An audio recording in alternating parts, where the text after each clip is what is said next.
Hey guys, it's Dan here at J&D Gardens. So we're here by Cannova Row, and for those who aren't familiar, Cannova Row is this is the side of the house where we grow all the different Cannovas. There's like 12 different ones.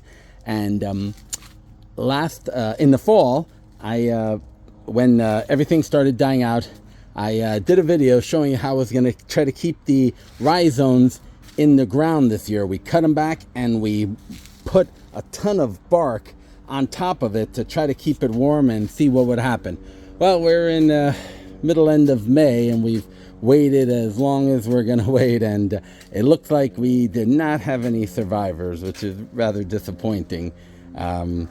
We really piled it up, and doesn't seem like any of them survived. I was trying to grow some weeds, but you can see the cutback of some of the rhizomes, and very disappointing.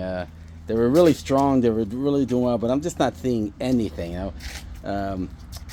yeah, usually you see, at this point, you see some things growing through, some eyes and some even plants. We have a few of those over in Garden North, which I'll make another video of, but yeah, it just wasn't in the cards. This is the first time we've tried it, because let's see if, since this is designated for Cannovas, we figured, let's just try it, see what happens. But yeah, you know what? And of course, we try it the time where it's the worst winter we've had in a while, at least the coldest, very cold winter. Not necessarily so much snow, but it was extremely cold constantly, and it just, yeah, these guys didn't have a chance. And we had like 6 inches of bark on top to try to keep them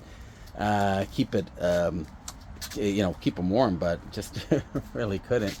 And not too much snow ever piled up on top of it, so it's not like it was freezing rain and snow sitting on top of it for a while. Just guess it was just too cold. So I guess lesson learned. We won't be doing that again. Now we have tons of different